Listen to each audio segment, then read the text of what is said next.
Então, eu dou as boas-vindas a vocês e esses títulos logo vão estar disponíveis no site, na aba Livros, Biblioteca Sáquia, vocês vão poder acessá-los em português, mas não ainda, tá bom? Mas só para que vocês já saibam, tá?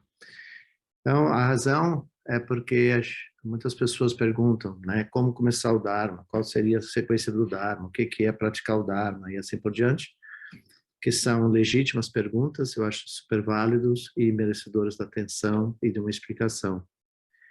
Então, é isso que nós estamos dedicando as palestras desse mês, tá?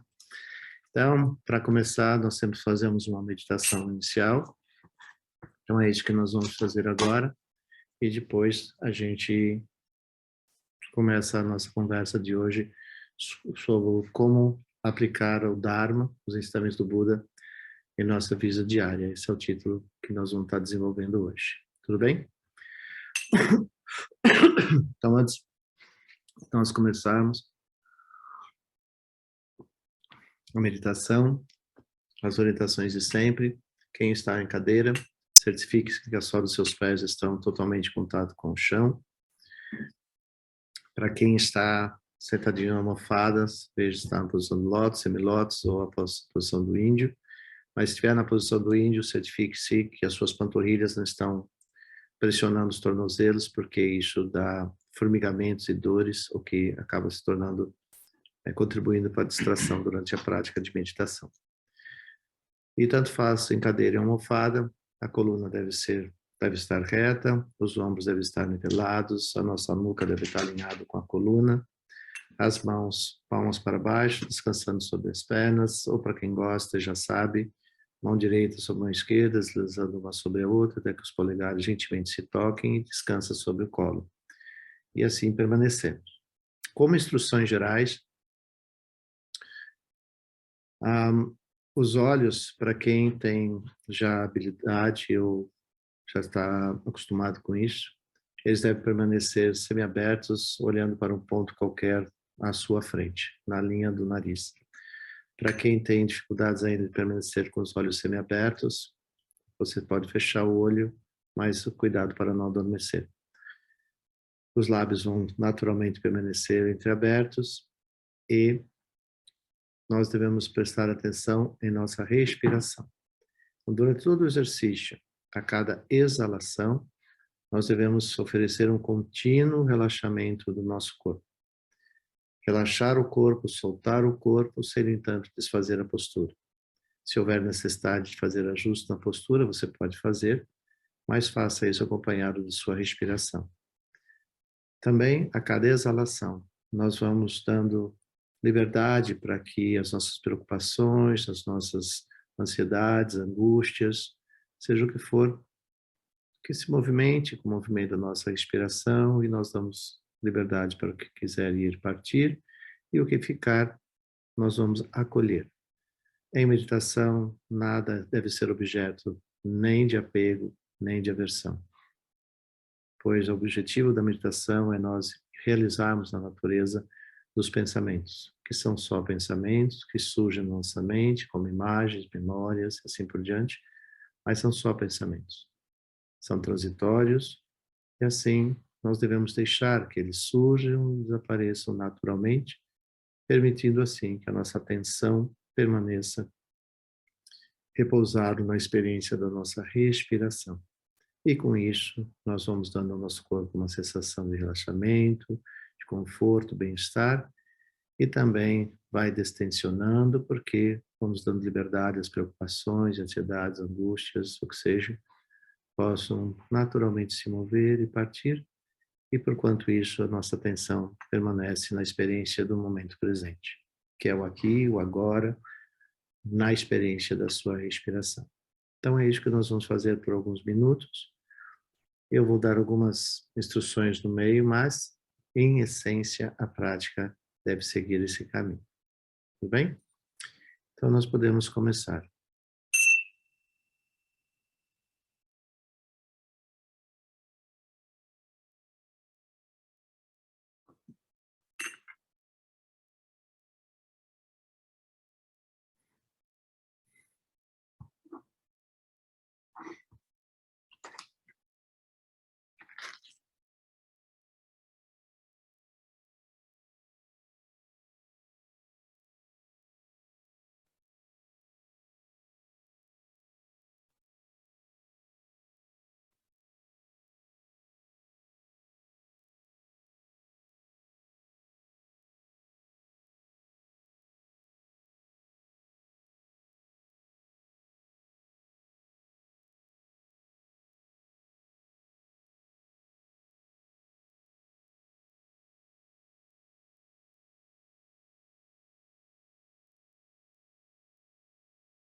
E assim, tendo desenvolvido e estabelecido-se numa postura que lhe ofereça a experiência de conforto e bem-estar, gradualmente e intencionalmente, vamos dirigir a nossa atenção à experiência da nossa respiração, acompanhando da melhor maneira que lhe for possível nesse momento as 3 fases ou 4 fases da nossa inalação, da nossa respiração. Inalar, reter, exalar, a pausa e inalar novamente. Então vamos acompanhar isso gradualmente, colocando cada vez mais a sua atenção nessa experiência e nas sensações que a respiração pode lhe oferecer. Façamos isso por alguns instantes.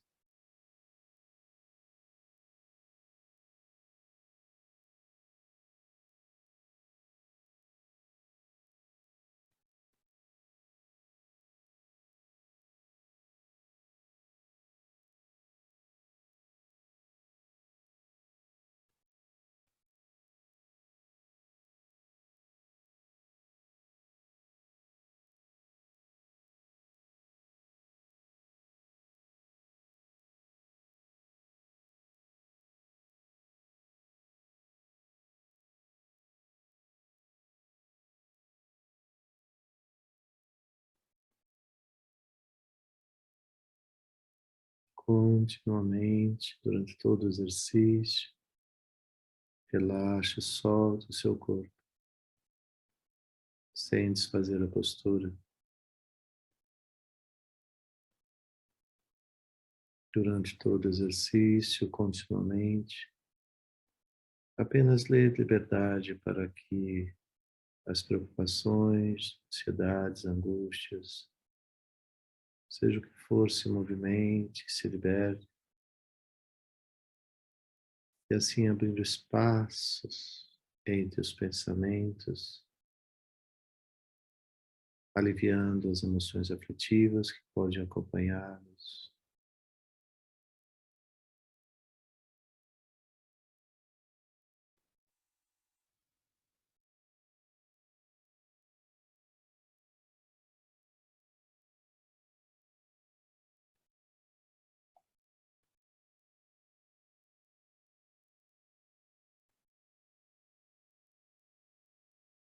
Gradualmente, continuamente, trazendo sua atenção à experiência da sua respiração.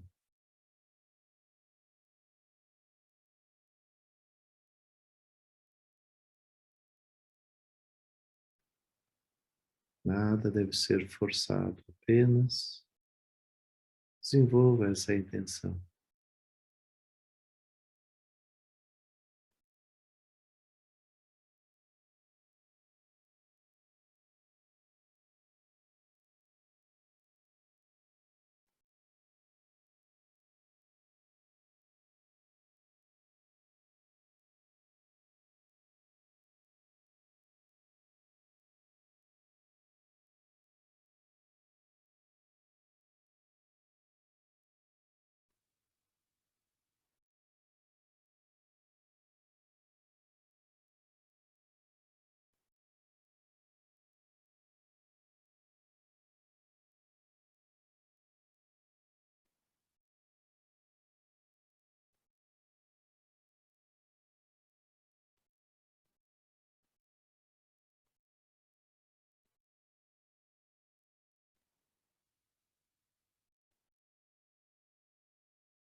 À medida que você percebe seu corpo mais relaxado, sua respiração mais continuamente harmoniosa e a sua atenção experienciando sua respiração, traga também e ofereça a você mesmo uma experiência de acolhimento. Deixe que sua inalação ofereça a experiência de acolher-se, tornar-se refúgio de si próprio, e agregue aí algumas de suas qualidades com a bondade amorosa e compassiva para consigo mesmo. Apenas ofereça isso conscientemente e deixe que o fluxo da sua respiração permeie todo o seu corpo com essas qualidades.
E vamos agora trazer mais acuidade ao nosso foco e atenção.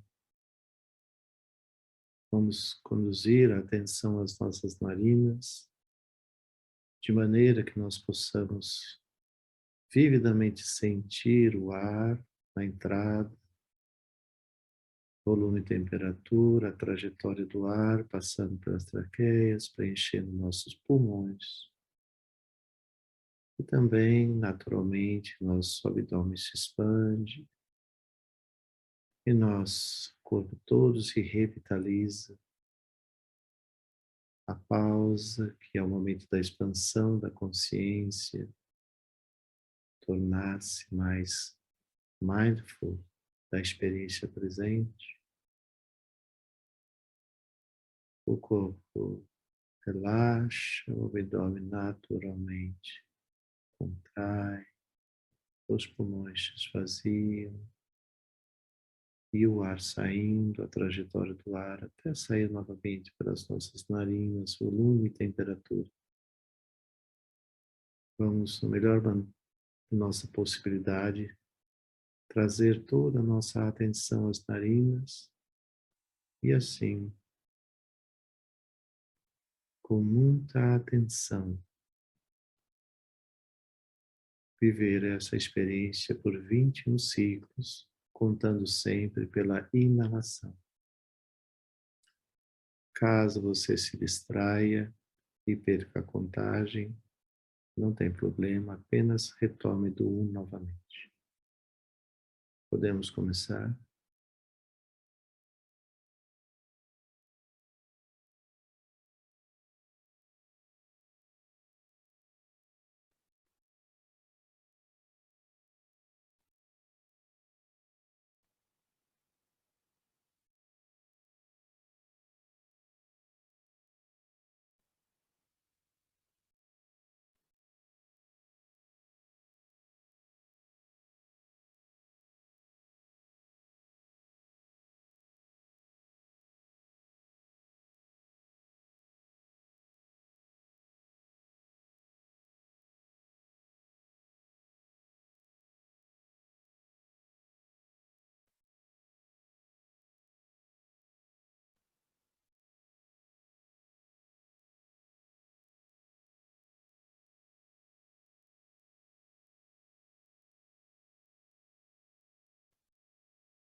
Agora vamos liberar a nossa mente de qualquer função atencional,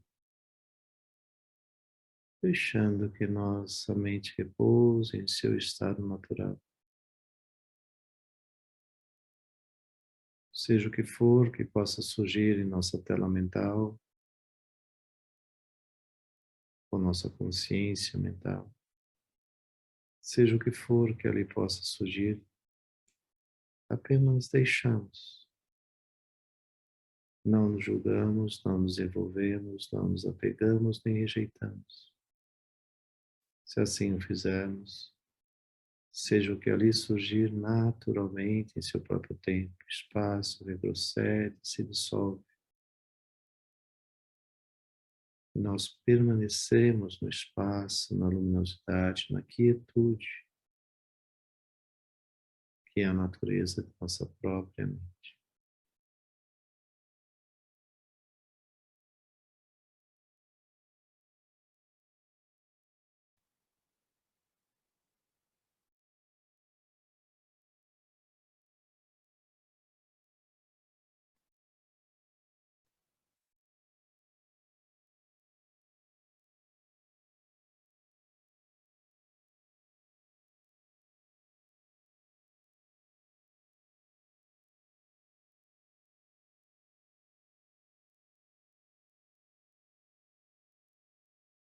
Quando pensamentos discursivos começarem a surgir novamente, se nós quisermos continuar o exercício, repetimos a atenção à nossa respiração, até que nossa atenção novamente se estabilize. E aí, novamente, deixamos e experienciamos a quietude, o espaço, a luminosidade de nossa mente.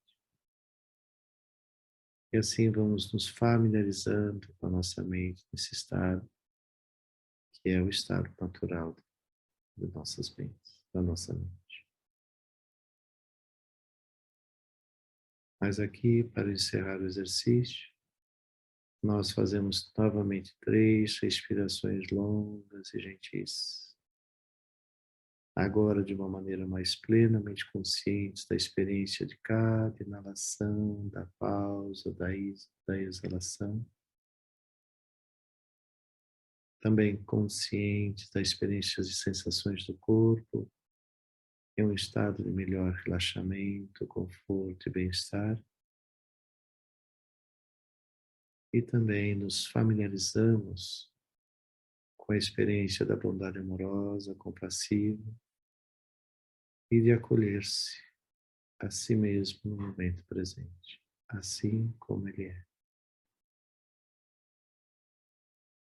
E agradecemos pela oportunidade da experiência.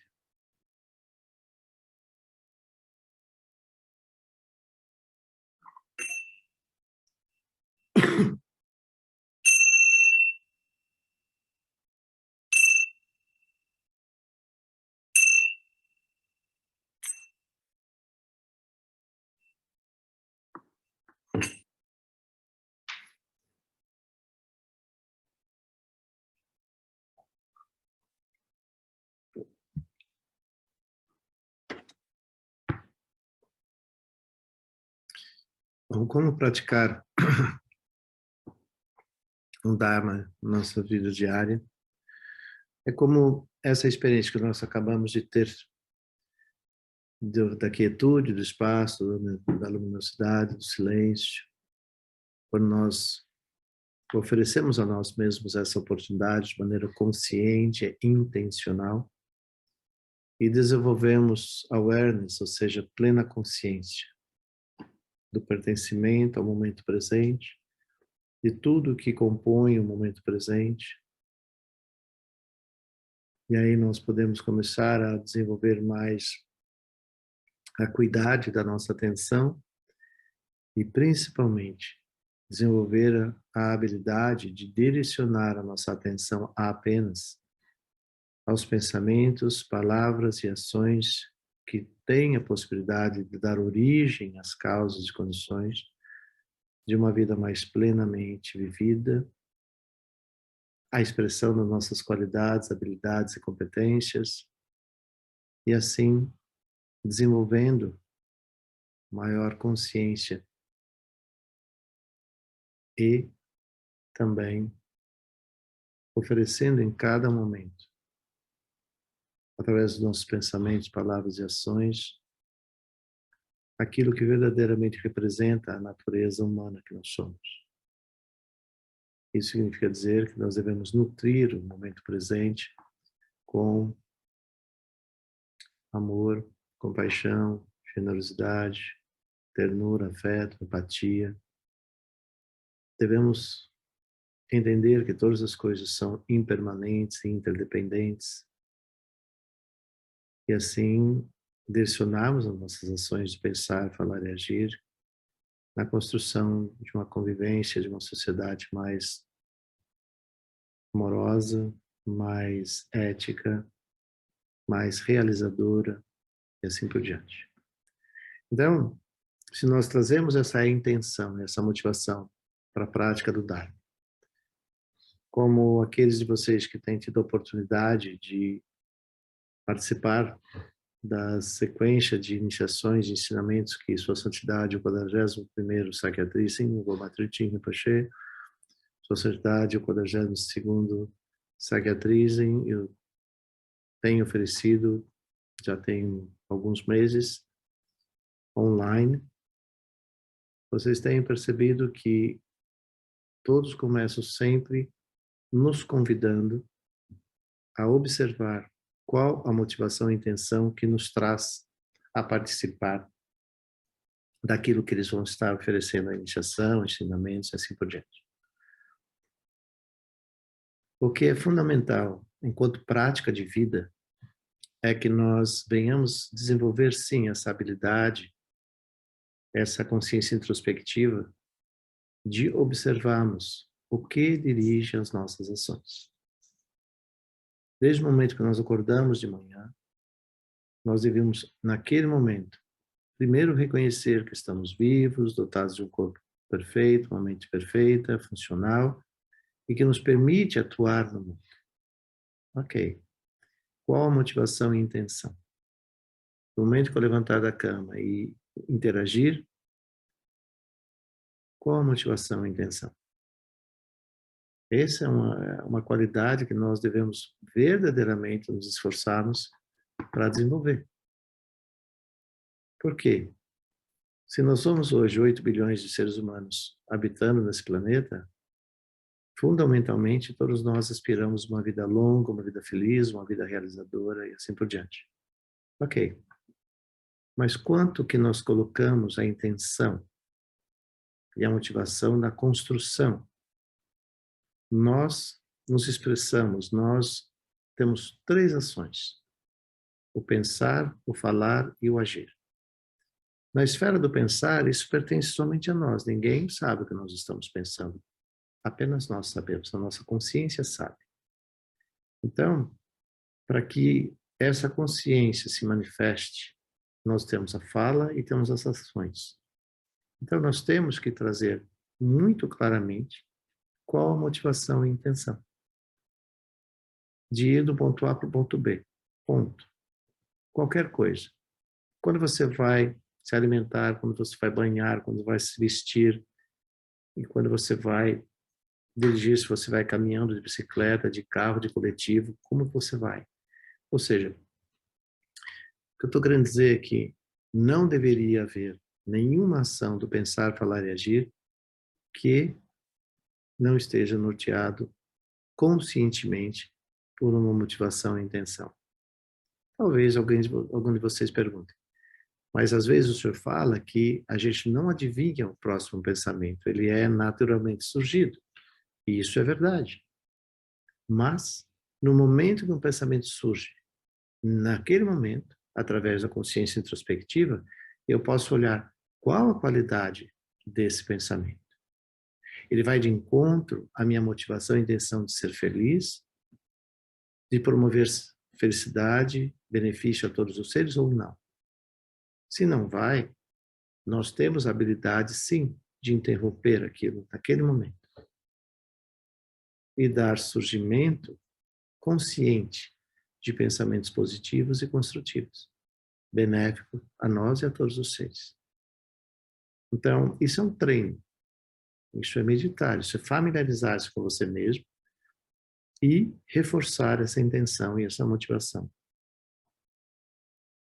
Então, a partir do pensamento que surge, aí você vai elaborar a maneira de como expressá-lo, através da sua fala e através das suas ações. Então, isso é fundamental. Então, não há nada, nos ensinamentos budistas, claramente a gente diz, não há nada no Dharma que não deve ser precedido por uma intenção e uma motivação. Nada. E nós vamos falar um pouco sobre isso durante esse encontro.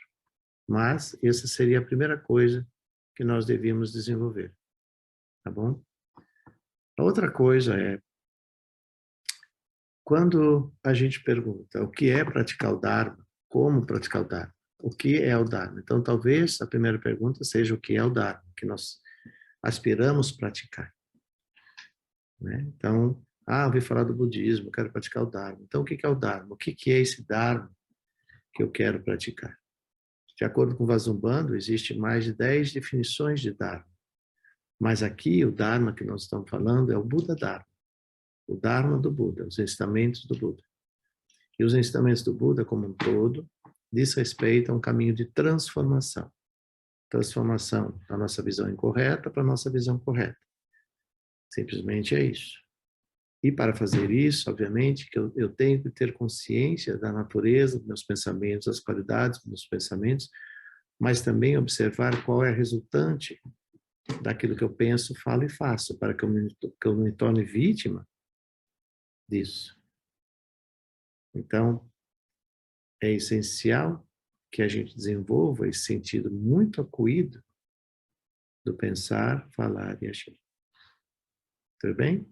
Então, como se pratica o Dharma? O que é esse Dharma? E como se pratica? Então, muitas pessoas que já estão no Dharma, de alguma maneira, eles pensam que recitar mantras, ouvir os ensinamentos, atender os eventos de Dharma, circunambular os lugares sagrados, praticar sadhana diariamente é praticar o Dharma. Será que é mesmo? Primeira pergunta. Segunda pergunta é se nós nos consideramos praticantes diligentes. Ou seja, diligente significa que nós praticamos, estudamos, meditamos e vivemos uma vida de acordo com os ensinamentos, de acordo com os nossos estudos de meditação e com as práticas diárias, de acordo com as iniciações que cada um tem. Será? Será que a prática do Dharma se resume no momento que você está sentado fazendo na sua almofadinha, fazendo a meditação, ou fazendo o Dharma, repetindo mantras, fazendo mudras? Será que isso é a prática do Dharma? Será que se restringe a isso? Então, o que a gente está falando hoje é como que a gente aplica o Dharma na nossa vida diária. Então, que vai desde o momento que a gente acorda de manhã, que a gente observa a natureza dos nossos pensamentos, no momento que a gente acorda, qual a qualidade dos meus pensamentos? A que eles se dirigem? Primeira coisa. Depois, qual a motivação e intenção que vai nortear todas as minhas ações durante esse dia? Estabelecer isso e ser capaz de levar isso durante todo o dia. Então, várias vezes durante o dia, a gente deve visitar, né, a nossa consciência, a nossa mente, a qualidade dos nossos pensamentos e perceber se eles estão alinhados com a motivação e intenção estabelecida no momento que nós acordamos. Então, não é nem só uma coisa, nem somente a outra, mas acima de tudo, começa com a motivação e a intenção. Obviamente, por exemplo, eu sou um professor do Dharma, mas eu não sou um Buda, eu ainda tenho muitos pensamentos mundanos. Mas talvez a minha acuidade, a minha consciência introspectiva de perceber esses pensamentos. e observá-los. Se eu ajudo dessa forma, o que isso me leva? Se eu penso daquela forma, se eu falo daquele jeito, o que isso me leva? Né? Então, nós ainda estamos no ciclo sansárico. Por mais desenvolvido que um professor possa ser, ele ainda está nesse ciclo sansárico, ele ainda está susceptível. Eu uso a palavra, ele pode ser fragilizado pelo sansara. Por quê? Porque nós habitamos um corpo humano, que é um corpo sensorial. Nós habitamos uma mente que não é uma mente onisciente, onipresente de um Buda. Então, para qualquer um de nós estamos ainda nesse fluxo. Então, o ponto é, quanto que nós conseguimos nos sustentar? Então, por exemplo, há ditados budistas que diz que meditar é como uma montanha. Você permanece. Esse é o sentido da postura, né? Permanecer. Então, seja quais forem os ventos das ilusões, os ventos kármicos que possam ali atuar, em meditação eu sou imóvel, imutável. Então, eu reconheço essas influências todas e aí vou lidar com elas de acordo com os ensinamentos do Dharma. Tudo bem, isso é meditação. E agora, quão frágil eu posso me tornar quando eu me levanto da minha almofada e vou para a minha vida diária. Mesmo nos mosteiros, nós temos vários impactos por dia, né? Não é porque nós somos monges, vivemos dentro do mosteiro, né? Teoricamente protegido pelas muralhas do mosteiro, o que é uma ilusão, porque a única muralha que realmente nos protege é a muralha da nossa consciência, da nossa ética, da nossa conduta. Essa é a única muralha que pode nos proteger. Mas há que treinar a fazer isso. Por exemplo, essa vestimenta aqui, o Zen.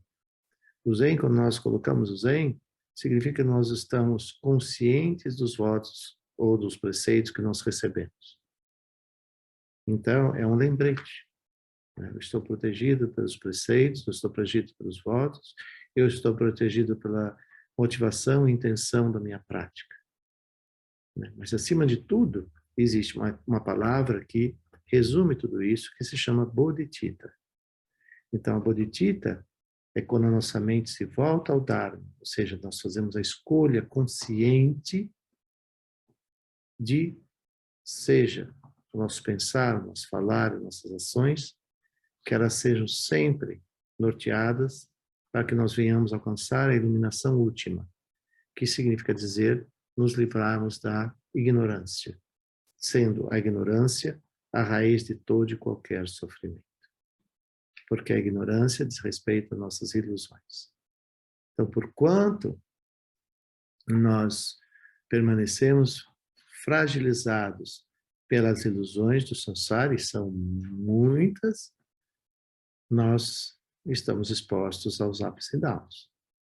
Então, como que eu trago a minha prática do Dharma? Como que eu pratico o Dharma? De forma que eu possa fortalecer essa motivação e intenção, que é a bodhicitta. Então, nós temos o refúgio, nós temos a bodhicitta. Nós temos o voto do Bodhisattva, que sustenta a bodhicitta. Então, ao longo do Dharma, da prática, dos estudos, contemplação do Dharma, nós estamos construindo conhecimento.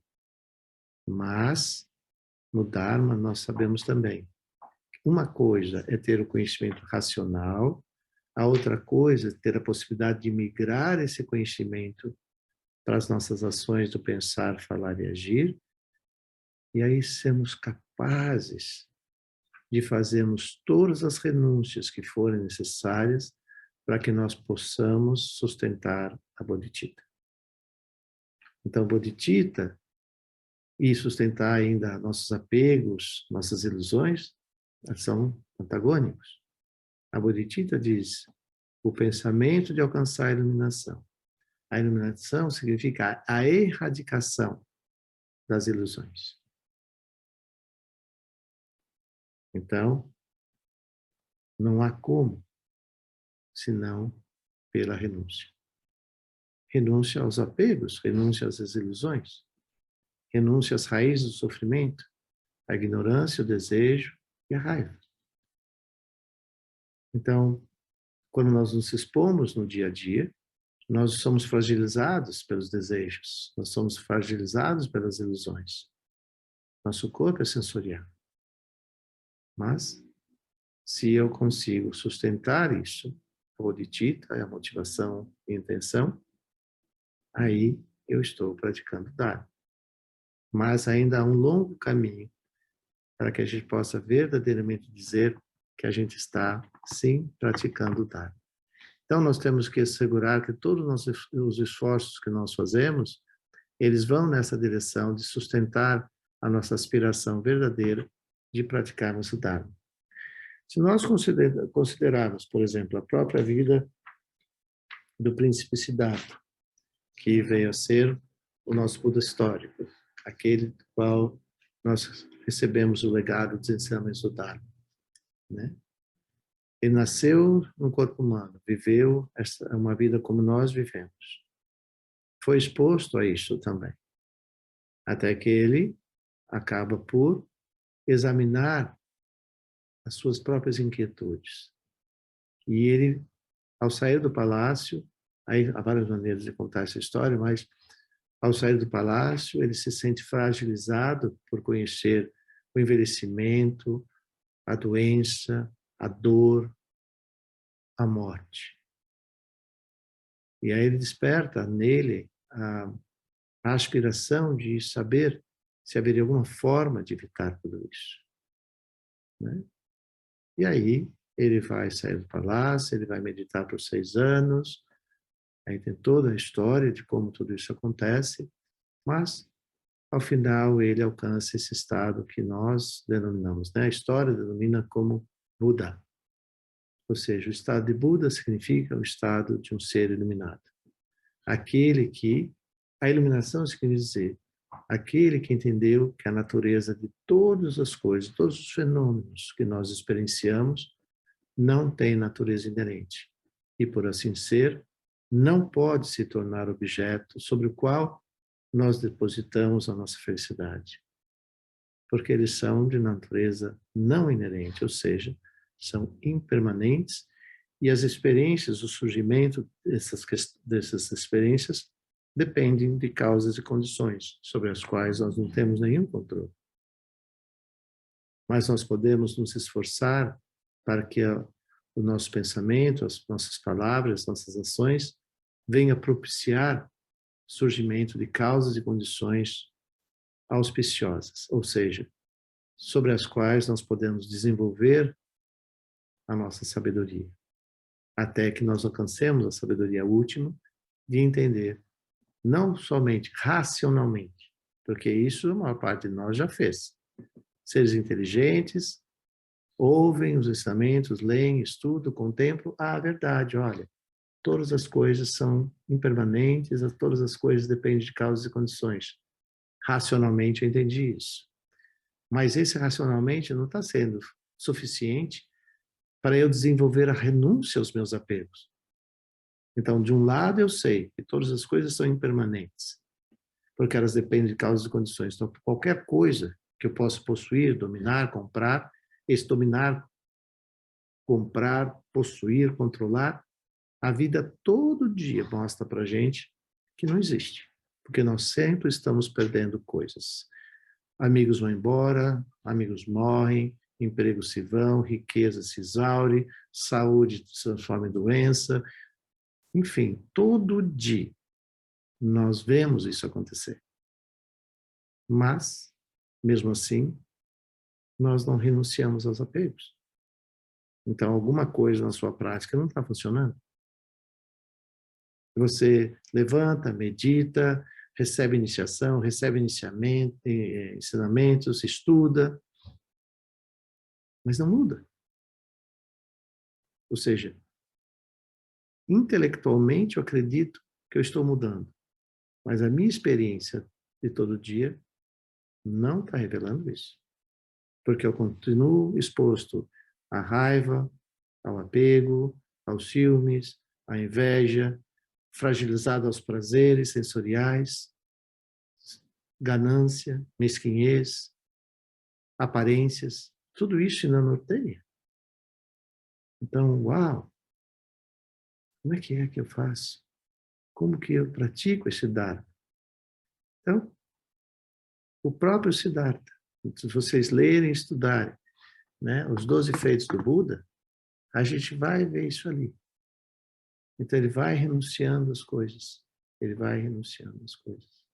Mas para ele nos ensinar o Dharma, ele também faz, usando os meios hábeis, para que nós, ao observarmos, por exemplo, os 12 efeitos do Buda, nós possamos vir a nos inspirar e saber, poxa, talvez usar a frase assim, né? Naquele momento, o Buda era um ser humano. Estava se expressando no mundo como um ser humano. Estava na forma de Nirmanakaya. Então, é comum. Eu não preciso me precipitar. O que eu preciso é ter a intenção, a motivação que sustente isso. Então, ser fragilizado pelas coisas do mundo mundano é comum à humanidade. Não acontece só com vocês, nem comigo, acontece com todos nós. Então, primeira coisa. Então, quando eu tenho as minhas inquietudes, eu devo observá-las, e isso faz parte da sua meditação diária. E quando você observa as suas inquietudes, agora você deve investigar qual a natureza delas. E aí você vai começar a chegar naquele lugar comum, né? Que talvez eu não perceba que todas essas inquietudes, elas estão associadas às coisas que eu quero, às coisas que eu já não queria mais que tivesse presente. Aí é onde eu vou aplicar o Dharma. Então agora eu vou oferecer a mim mesmo a possibilidade de investigar isso. Mas como eu vou fazer? Qual a motivação e intenção que eu vou fazer isso? De novo, eu vou fazer isso. Qual a motivação e intenção? Ela não pode ser mundana. Então eu tenho que observar isso de uma maneira que eu venha desenvolver meios hábeis para entender isso. Então, por exemplo, geralmente a gente, como professor do Dharma, a gente sugere aos alunos, aos praticantes, aqueles que estão começando no Dharma, que a primeira coisa que deve fazer é estudar, ler minimamente a biografia do Buda, para entender como que ele foi superando tudo isso. Mas aqui também eu abro um parênteses. Se nós já partimos do princípio de que Buda já era um ser iluminado que vivia em Tuxtla e que ele observou que era o momento que ele podia assumir uma forma nirmanakaya para que ele pudesse ajudar a todos nós a nos livrarmos da ignorância que produzia e que produz ainda tanto sofrimento. Então ele faz essa aspiração e ele vem ao mundo. Ok, essa é uma maneira de olhar. Então, quando você olha dessa maneira, então Buda, quando nasceu, já era Buda. Mas se você olhar a história, ele vai atuar como a maior parte de nós. Jovem, esportista, atlético, casou-se com Yashoda, teve seu filho, Rahula. Parece uma vida como qualquer um de nós, né? Mas havia nele uma inquietude, como há em nós. Então ele vai investigar a natureza dessa inquietude. Mas ele faz isso inspirado naquilo que ele viu quando ele sai do palácio. Então, talvez, quando a gente sai de casa, vê mendigos, vê pessoas sendo atropeladas, brigas, enfim, esse cenário diário. Ou faz parar ali num sinal de tráfego e ver aquele tanto na Paulista, meio-dia, formigueiro de gente passando na sua frente. Pessoas indo em todas as direções. E você pensar, todas as pessoas, assim como eu, procuram felicidade, procuram ter uma vida mais feliz, mais estável, vamos usar essa palavra, com menos sofrimento e assim por diante. Então, inquietudes. Então, o Buda fez isso, ele foi investigar essas inquietudes. E aí ele alcança a iluminação. E o Buda diz, nos seus ensinamentos que todos nós somos Budas em potencial. Todos nós podemos alcançar esse mesmo estado de Buda, né? E Buda Shakyamuni, não esqueça, ele alcança o estado de Buda e ele permanece por 45 anos, 45 anos, ensinando o Dharma, caminhando pelas florestas, encontrando nas comunidades, respondendo perguntas, e assim foi. Então, qual a nossa intenção de estudar o Dharma? O que seria? Já pensou? Se você alcançasse a iluminação hoje, o que você acha que isso seria para você? É uma pergunta. A gente deve refletir. Se eu busco a iluminação, alcancei a iluminação, e agora? Buda permaneceu por 45 anos. Então, será que a iluminação não pode ser uma fuga? A iluminação é uma realização da vida. Um propósito, um sentido, um significado, motivação e intenção. Será que, na nossa prática diária, quando eu falo, eu tomo refúgio no Buda, no Dhamma, na Sangha, até que alcance a iluminação para o benefício e felicidade de todos os seres sencientes. Aí eu digo, com o propósito de liberar todos os seres do sofrimento, possa eu alcançar a iluminação. Então, aqui já é diferente. Então, eu estou buscando alcançar a iluminação para me tornar hábil, para ajudar as pessoas a sair do sofrimento sansárico. Então, por exemplo, como diz a história, o Bodhisattva é aquele que fecha a luz, desliga a luz e fecha a porta. Ele não é o primeiro que sai correndo. Então, quando você busca, nós praticamos o Dharma, buscamos a iluminação, nós vamos ser o último a sair do samsara.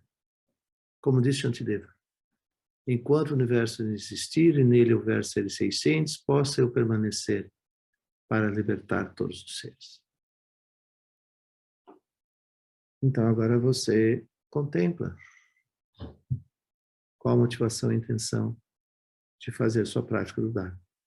Qual a motivação e a intenção de ir atrás de ensinamentos, conversar com professores, receber um monte de iniciações, ter uma pilha de sadhanas para fazer todo dia. Para quem você está fazendo isso? Então, primeira coisa, se você está no caminho Vajrayana, você está no caminho Mahayana. Né? O Mahayana se desdobra em Vajrayana. Então, na verdade, o Buda ensinou dois grandes veículos, o Hinayana e o Mahayana. Certo? Então, no Hinayana, self-liberation. Mas mesmo que alcance um estado iluminado no caminho Hinayana, eu não sou um Buda absoluto. O caminho Hinayana, ele me leva até um estado de Arhati, de Shravaka Buda, mas não a Budeidade absoluta. Por quê? Nesse caminho foi self-liberation. Então eu sou capaz de alcançar a iluminação e deixar meus pais para trás. No caminho Mahayana, nós percorremos esse caminho e trazemos com eles todos os seres seiscentes. Então, eu tomo refúgio até que eu e todos os seres venhamos nos tornar livres da experiência do sofrimento sansárico. Então, Buda, em sua incomensurável compaixão, generosidade e sabedoria, ele ensina os yanas justamente para que nós venhamos a perceber em nós, já nesse momento, qual é a minha motivação e intenção. Então, eu posso tomar refúgio no Hinayana, posso tomar refúgio no Mahayana. E dentro desses yanas, aí vem quais os métodos que eu vou. Eu vou permanecer no Mahayana, estudando sutras, estudando o caminho do Bodhisattva, meditando, praticando as 6 paramitas. Então, no caminho Mahayana, eu pratico as 6 paramitas. Mas com quem eu vou praticar as 6 paramitas? Eu vou praticar as 6 paramitas com os meus companheiros humanos, o reino animal, que é o mais próximo de nós, mas também eu dedico a minha prática a que todos os seres, aí quando eu falo todos os seres, aí vem a grandeza da sua prática. Você compreender que todos os seres seiscientes possam alcançar a iluminação. O que são seres seiscientes? Em que reinos eles estão? Então aumentou ainda mais a responsabilidade. Porque não é somente o reino humano. Então são muitos e incontáveis seres.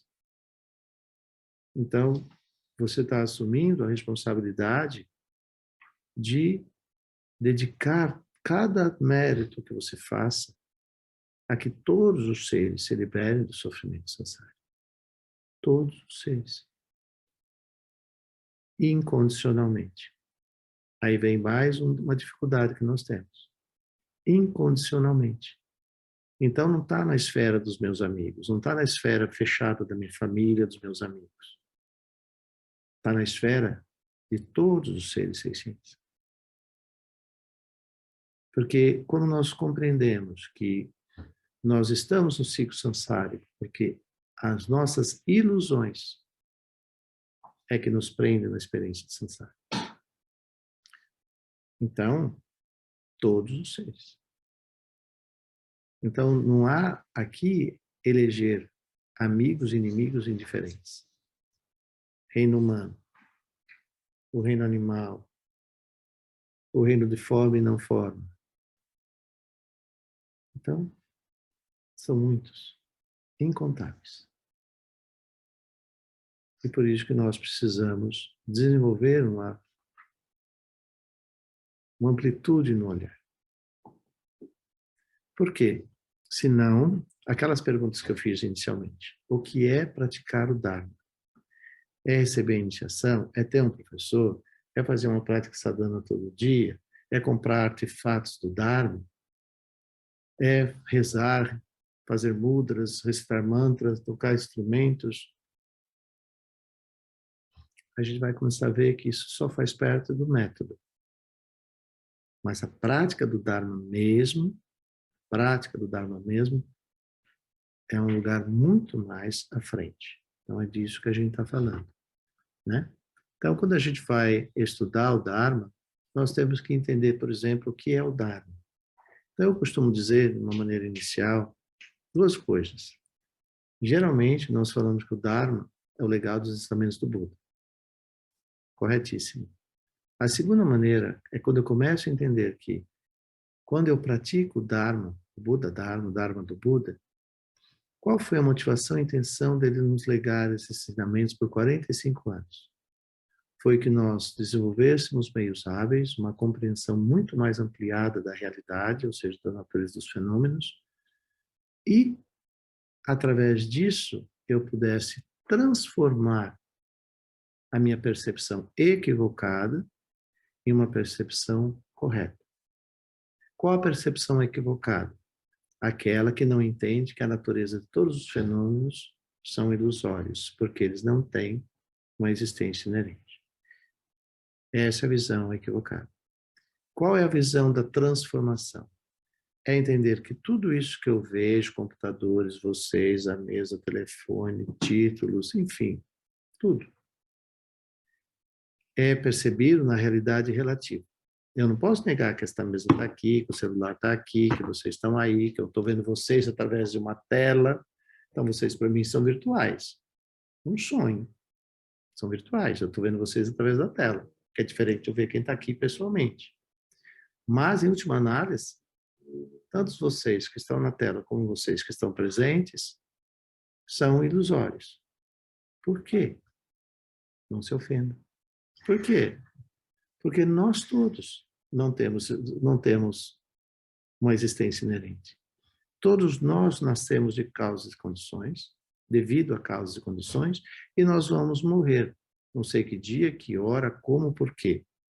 Não, porque eu sei, porque eu estou vivo, né? Mas como? Como vai ser resultante das causas e condições que eu fui criando ao longo dessa experiência. Então, o tempo todo nós estamos falando de causas e condições. Todo o tempo. Então, a ilusão é você ver isso como realidade absoluta. E por isso que você tem apego, aversão e diferença. E através do apego, e por não ter controle sobre seus apegos, surgem milhões de emoções aflitivas. Raiva, ódio, ciúmes, inveja, ganância, isso vai longe. Qual era a mesma aspiração dos 8 bilhões de habitantes? Ser feliz. Aí eu vou começar a discutir realmente o que é felicidade. Felicidade é ausência de sofrimento. E qual é a natureza do sofrimento? A ignorância. Voltamos para o mesmo lugar de novo. Então, o que é a prática do Dharma? Então, se você acha que praticar o Dharma é meditar todo dia, é ter um professor, é receber iniciação, é fazer os pujas, isso é prática do Dharma? É. No sentido externo, aparente. É. Mas qual a motivação e a intenção de fazer isso? O que eu estou buscando? Então, se praticar o Dharma não tiver muito claro, eu posso praticar o Dharma como eu jogo futebol. Eu posso praticar o Dharma para ser importante. Eu posso praticar o Dharma tentando desenvolver poderes sobrenaturais. Me tornar vidente. Já contaminou totalmente essa motivação e intenção. Então, por mais que a nossa motivação e intenção, à medida que nós compreendemos o que é motivação e intenção, nos sinalize que nós estamos fazendo uma prática do Dharma da maneira correta, se nós, de repente, eu olho para meus professores e vejo como eles fazem as práticas, eu imediatamente eu falo, não, eu estou anos-luz deles. É verdade. Mas ainda bem que nós temos eles, para eles continuamente nos orientarem. Então, eu preciso ver se a minha motivação e intenção de praticar o Dharma não está contaminada ainda, e não se surpreenda se estiver, é comum a todos nós, mas quanto mais nós conseguimos ir refinando a nossa motivação e intenção de praticar o Dharma, melhor para nós. Então, praticar o Dharma não é criar orgulhos, vaidades, insanga, né? Querer pensar que sabe mais que o outro, que é melhor praticante que o outro, que é o preferido do professor. Ou se você pratica o Dharma com a intenção de vir a ser um professor do Dharma, eu acho que esse é o pior lugar. Porque aí talvez você esteja contaminando toda a sua prática. Se tornar um professor do Dharma não deve ser a motivação da prática do Dharma. Nós temos que sempre lembrar que a prática do Dharma é nos liberarmos da nossa ignorância. E tudo que é resultado dessa ignorância. O orgulho, a vaidade é uma delas. Então, quando nós praticamos estudamos Dharma, nós fazemos isso para nos livrar da nossa própria ignorância. E nós precisamos um dos outros para fazer isso. Então, talvez, quando você se elege professor, você pense que você já saiu do lugar que precisa dos seus alunos para sustentar o seu caminho no Dharma. E os seus alunos precisam de você como exemplo, como referência. Mas se o aluno idealizar o professor dele, ele também cometeu um grave erro. Então, não é nem o professor se iludir que ele se tornou especial, e nem o aluno atribuir ao professor, por causa da sua idealização, que o seu professor é o melhor professor de todos e que não há outros. Assim também, entender que o sectarismo não faz parte da prática do Dharma. Se você achar que o caminho que você escolheu do Dharma, ou seja, Hinayana ou Mahayana, Mahayana. Eu vou seguir o Mahayana comum, ou vou seguir a vertente do Vajrayana e do Tantrayana? Ah, vou lá para o Tantra. Uau! Então a minha prática é a melhor de todas.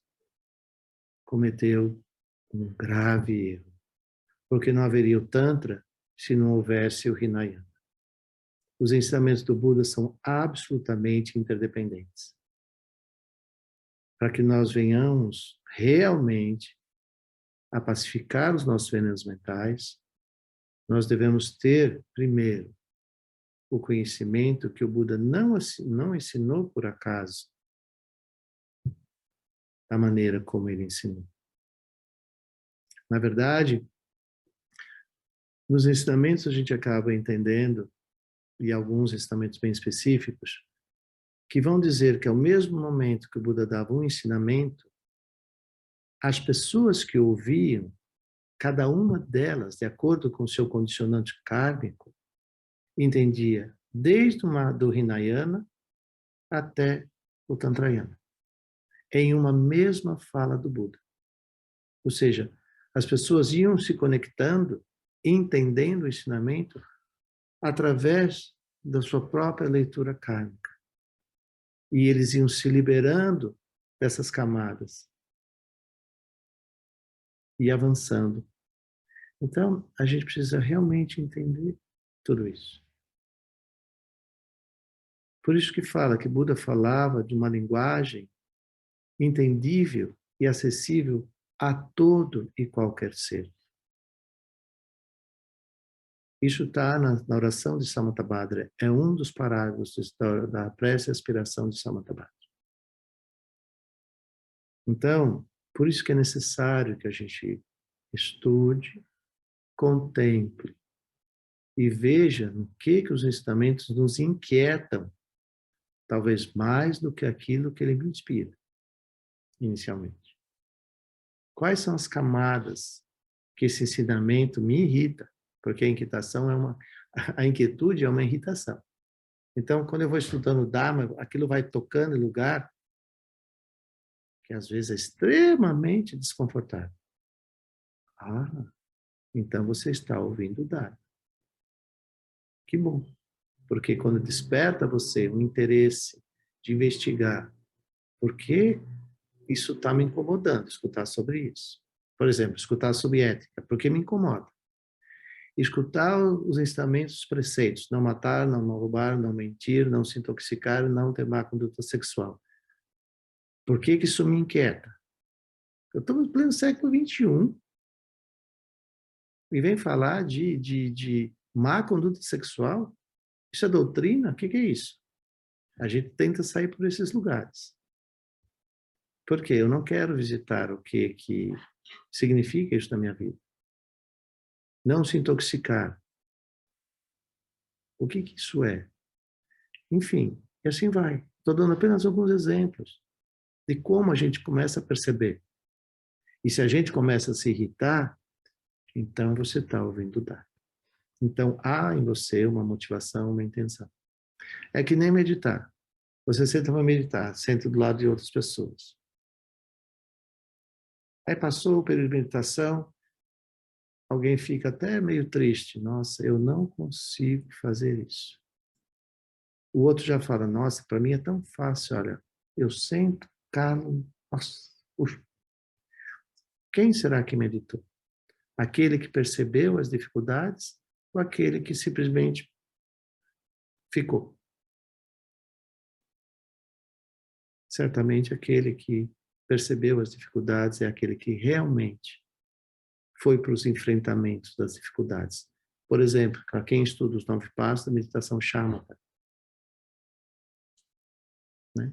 Está ali claro, para todo mundo, os primeiros 3 passos significa quão dificultoso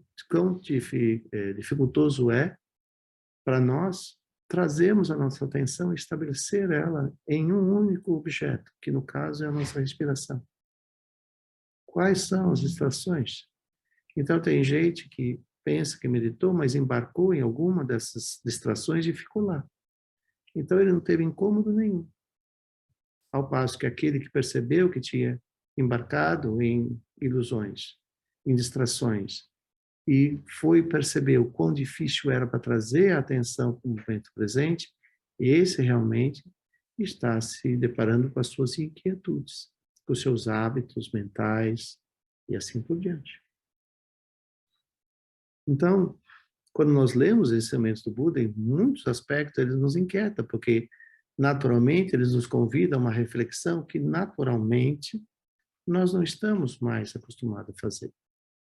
Quem de nós faz o convite hoje de manhã, ou todas as manhãs, para se perguntar como que eu estou? Quais os pensamentos que estão norteando a minha mente? Qual a qualidade das minhas emoções? E mais ainda, comece a investigar o quanto isso permeia o seu dia. Permeia a sua habilidade de ouvir o que o outro está dizendo. Permeia a sua gentileza e generosidade na sua fala, em orientar seu filho, orientar um colaborador seu na empresa, seja onde nós formos. Ou será que eu percebo quanto isso está impactando e prejudicando, talvez, a minha própria motivação e intenção de ser feliz? Então, tudo isso faz parte. Então, quando nós falamos do Dharma, nós vamos perguntar o que seria, na verdade, uma prática genuína do Dharma? Essa é uma pergunta. O que é uma prática genuína do Dharma? Como que eu começo a observar isso? Eu vou começar a observar isso nas minhas renúncias. E as renúncias começam quando eu percebo as minhas distrações. E aí eu vou perceber que a maior parte das minhas distrações são mundanas, são coisas que nem faz parte do meu dia a dia e que, se olhar muito bem, nem faz parte da minha aspiração ou do meu sonho. Mas eu permito que elas me distraem. Então, a prática genuína do Dharma, ela somente pode vir a acontecer quando eu observo aquilo que eu devo renunciar e aquilo que eu devo acolher. Assim começa. E aí eu vou perceber o desafio de fazer isso, o quão grande ele é. Porque eu muitas vezes não percebo isso.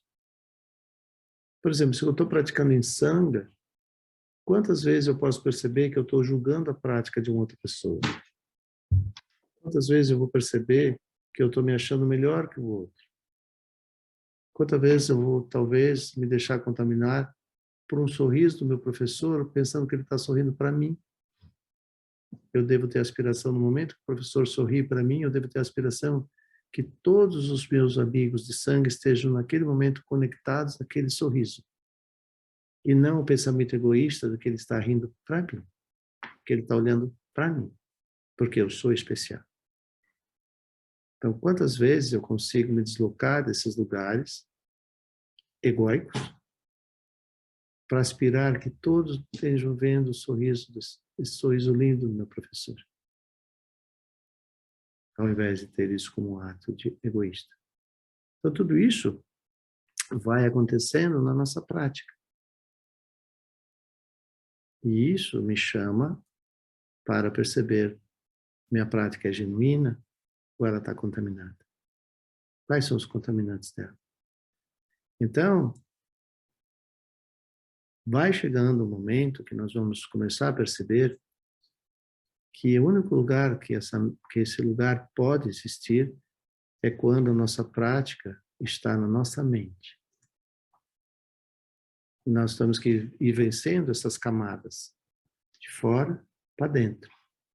Porque há quanto tempo nós funcionamos somente para fora, em detrimento do dentro?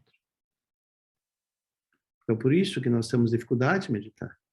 Porque não é um processo que nós fazemos todo dia. A nos visitar. Então, quando a gente fala em meditar, eu costumo dizer é uma inversão de olhar. Então, é parar de olhar para fora e olhar para dentro. Aí, quando eu olhar para dentro, eu vou começar a identificar em mim, não no outro, em mim, o que me torna um praticante genuíno ou não. Então, para que eu possa fazer isso, eu realmente tenho que considerar os ensinamentos que nos é oferecido pelos nossos professores. Particularmente no caminho Vajrayana, enquanto eu não conseguir ver o meu professor como o próprio Buda, a minha prática ainda não é genuína, porque ela está norteada por julgamentos. E esses julgamentos diz respeito à nossa visão egóica, e assim por diante.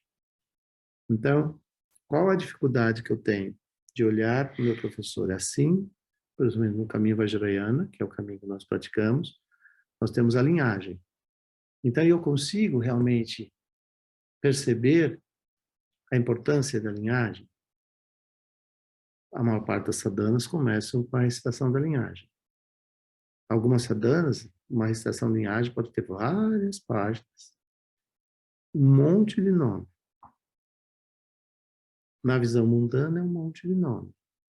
Na visão de uma prática genuína, cada nome é uma gratidão, porque eles fazem parte desse elo da interdependência que possibilitou que as palavras do Buda chegassem até os meus ouvidos, 3.000 anos depois.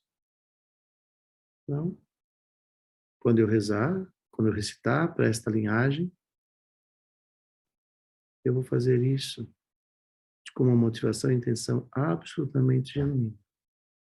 Só de fazer isso, só de recitar cada nome da linhagem e desenvolvendo profunda gratidão, entendendo que cada um desses nomes é o elo inquebrantável, não contaminado, não corrompido, que permitiu que quando eu escuto o meu professor falar, eu entender que isso é a voz do próprio Buda.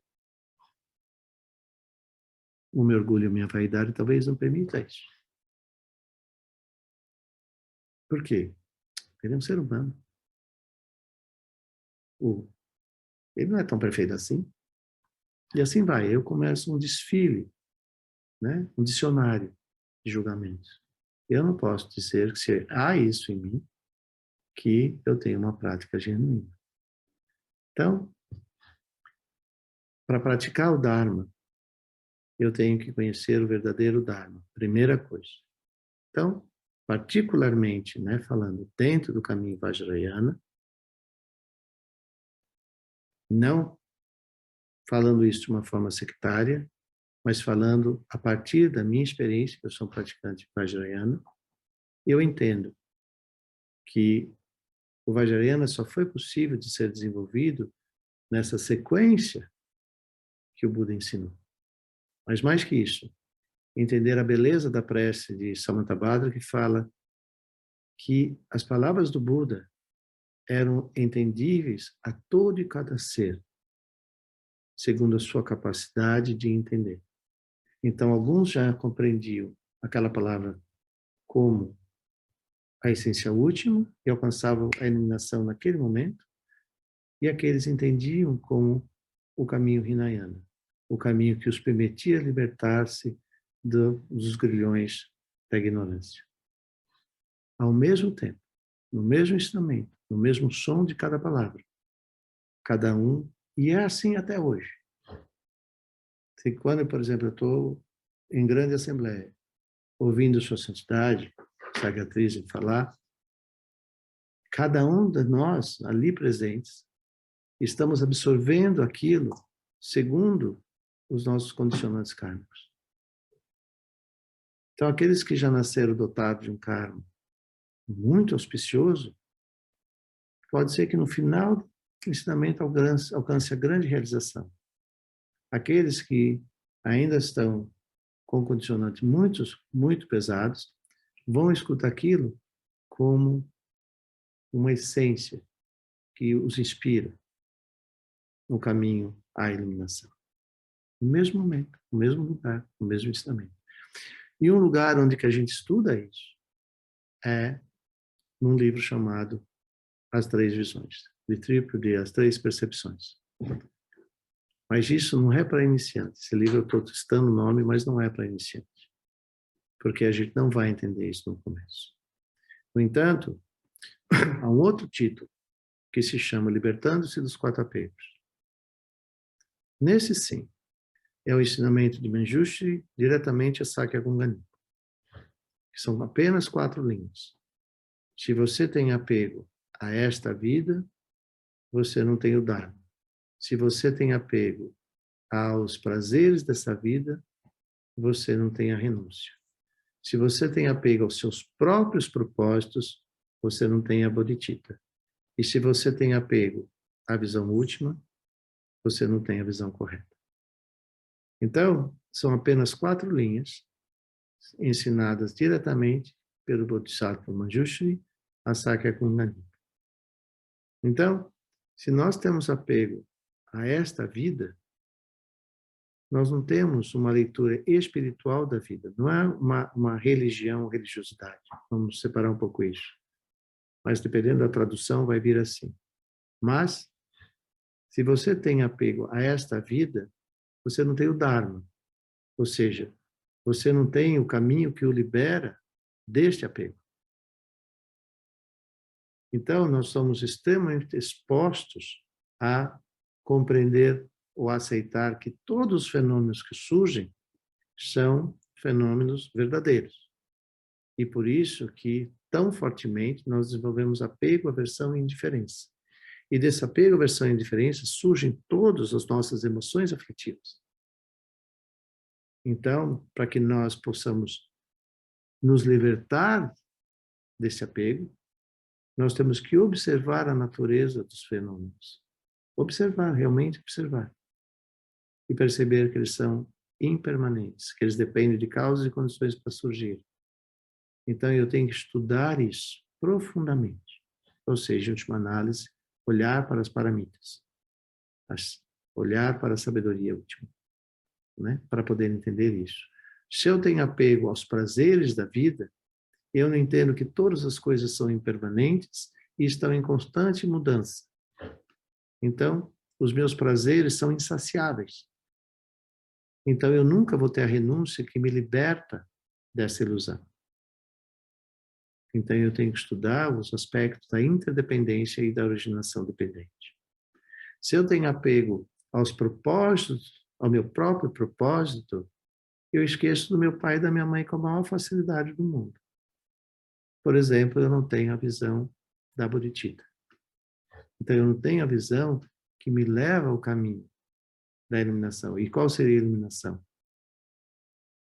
Entender a natureza última dos fenômenos. Então, eu estou tão enraizado nos meus próprios propósitos que eu não entendo a impermanência, eu não entendo a interdependência e eu não vejo razão de eu mudar isso. Então, eu tenho que treinar o meu olhar no caminho do Bodhisattva para que eu possa entender a bodhicitta. E se eu tenho apego à visão, ou se eu tenho apego à iluminação, é porque eu não tenho a visão pura. Então eu fiquei preso nos extremos do nihilismo e do eternalismo. Enfim, quando nós queremos realmente fazer a prática correta, nós devemos entender que não há... A sociedade tem um ensinamento que ele fala assim, o Dalai Lama fala, que não há a mínima possibilidade de nós nos desenvolvermos como seres humanos se não for pelo caminho espiritual. Só que caminho espiritual não quer dizer religião ou religiosidade necessariamente, mas quer dizer que nós venhamos a ter um olhar muito mais amplo sobre a natureza do nosso próprio nascimento, de como nós vivemos e assim por diante. Entender essa interdependência, entender o que o Dalai Lama chama da responsabilidade universal. E assim a gente vai aprimorando os nossos estudos, a nossa prática, de forma que isso venha trazer para nós sentido e significado, e aí sim, nós vamos desenvolver um propósito. E o propósito é onde vai entrar, quando nós, tendo recebido o refúgio, nós vamos agora receber o caminho do Bodhisattva, o voto do Bodhisattva. Então agora nós colocamos, por isso que tem esse mudra, né? O muda do arco e a flecha. Existe um propósito, uma direção para a qual nós estamos nos dirigindo. E qual a motivação? A motivação é que nós venhamos, através dessa prática, nos tornarmos seres humanos cada vez mais plenos na nossa essência última, e assim nos tornamos cada vez mais capazes de auxiliar a outros também saírem desse ciclo de sofrimento. Aí eu tenho a motivação última, que significa bodhicitta, e aí nós temos a bodhicitta que se divide em dois aspectos ao longo desse caminho. Primeiro, a bodhicitta relativa, que significa eu aspirar a alcançar essa capacidade, essa habilidade, essa competência, e segundo, eu me engajar nas ações do pensar, falar e agir, que venham a ter esse resultado. E o último é a bodhicitta absoluta. Essa é a que verdadeiramente nós buscamos, que é quando nós já, como um bodhisattva, ou seja, qualquer um de nós, que norteia a sua vida de maneira genuína e verdadeira, norteado por uma motivação e intenção puras, de beneficiar a todos os seres. Aí nós temos a bodhicitta absoluta, que já é o bodhisattva, através dos 11 bhumis, ou dos 11 estágios ou níveis da espiritualidade, para alcançar essa visão última de um Buda. Então aí você estabeleceu qual a sua prática correta, qual a motivação correta e qual a intenção nós fazemos isso. Então, que horas são? Que eu nem sei que horas são. Nossa, já é 9 horas. Então, quando nós somos capazes de desenvolver isso tudo, aí nós podemos praticar o Dharma da maneira correta, que a verdadeira maneira de praticar o Dharma é na nossa mente. Como eu falei no começo, a nossa mente é de onde tudo surge. Se nós desenvolvermos a motivação e a intenção genuína, nós desenvolvemos essas habilidades extremamente refinadas e acuídas da consciência introspectiva. Então, nós já não permitimos mais, nós não deixamos que pensamentos contaminados com os 5 venenos mentais, da raiva, o ódio, o apego, a inveja, os ciúmes, permaneçam no nosso contínuo mental. Então, uma das coisas que nós temos que trazer nessa visão, para que ela se torne prática de vida, uma das coisas essenciais é nós virmos a entender a lei do karma, ou a lei de causa e efeito. Então, a lei de causa e efeito não se inicia nessa vida. Aí tem um particular.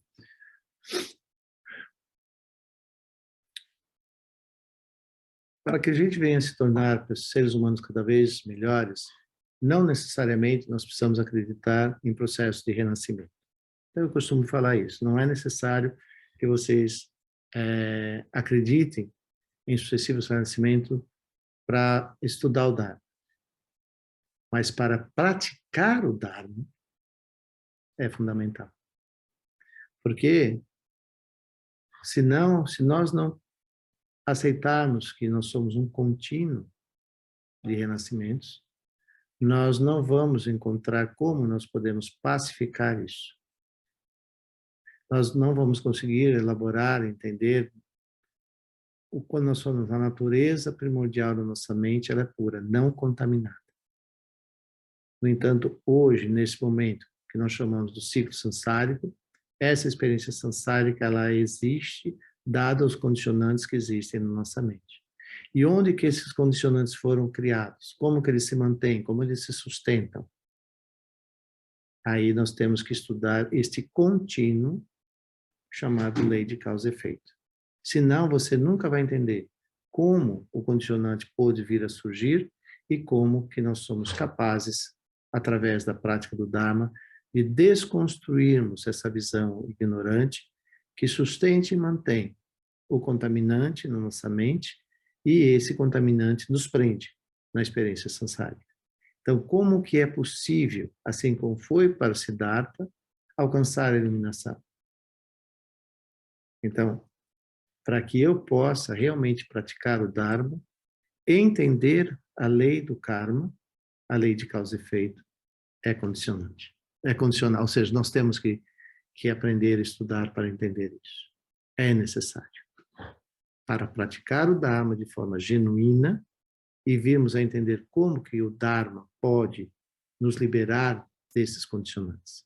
Aí é necessário que a gente aceite que somos um fluxo de sucessivos renascimentos. Aí a gente vai entender. Tudo bem? Então, por isso que o Dharma, a prática do Dharma, ele é real quando ele é praticado a nível da nossa mente. Para entender na mente onde os condicionantes estão e como a nossa prática nos libera desse condicionante. E a liberação é uma reason, é uma razão. Entendendo a razão, causas e condições, é que eu me libero dele e não mantenho esse fluxo nos meus próximos renascimentos, até que alcance o estádio de Buda. Ok?